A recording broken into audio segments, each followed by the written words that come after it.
Tidak ada perkara yang lebih besar atau tidak ada perkara yang lebih cepat Allah Subhanahu wa taala menurunkan bala lebih dari kesyirikan kepada Allah. Allah Subhanahu wa taala menyebutkan dalam ayatnya, wa qalu ittakhadar rahmanu walada laqad ji'tum syai'an idda takadu as-samawati yatafattarna minhu wa tanshaqul ardu wa takhirrul jibalu hadda an da'u lirrahmani walada. Wa qalu ittakhadar rahmanu walada. Ketika mereka berkata, sesungguhnya Allah telah menjadikan Isa itu sebagai anaknya. Mereka berkata kepada Allah. Siapa itu? Nasara. Laqad ji'tum syai'an idda, kata Allah. Dan sungguh dia telah mendatangi sesuatu perbuatan yang sangat besar.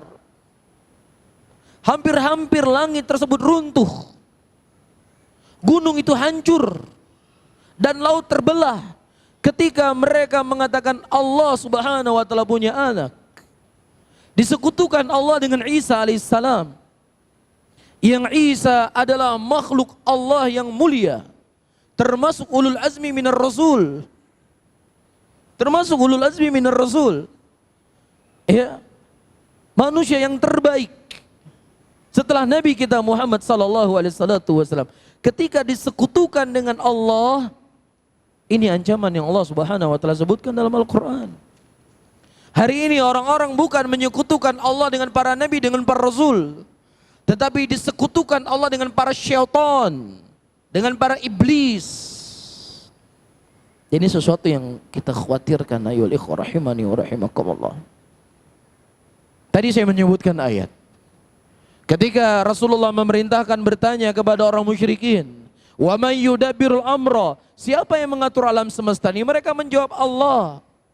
Tapi kalau ditanya kepada orang yang mengaku Islam hari ini, siapa yang mengatur pantai laut selatan? Siapa jawabannya?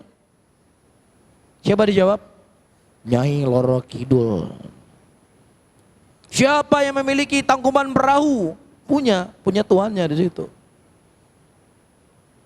Semua sudah dikapling, laut sudah dikapling, gunung sudah dikapling, jalan sudah dikapling. Mana milik Allah?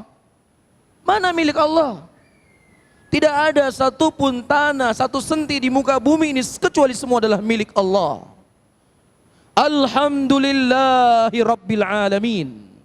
Segala puji hanya kepada Allah yang memiliki seluruh jagat raya yang ada di muka bumi ini. Nah, tapi begitulah, ayolah hadirun wal hadirat yang dirahmati oleh Allah.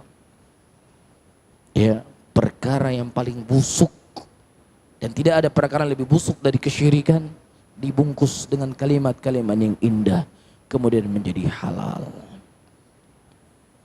Dan ini PR untuk kita semuanya. Dan ini penyakit masyarakat hampir merata. Sehingga ayyuhal hadirun wal hadirat yang dirahmati oleh Allah, disinilah kita fokus dengan dakwah kita. Ada prioritas dalam dakwah. Ada hal yang terpenting yang harus kita utamakan dalam dakwah kita. Tauhid. Bahayanya kesyirikan. Karena ketika tauhid tidak pernah disinggung, tauhid tidak pernah dibahas, tauhid dinomor sekiankan, tauhid enggak seru, maka tunggulah kehancuran.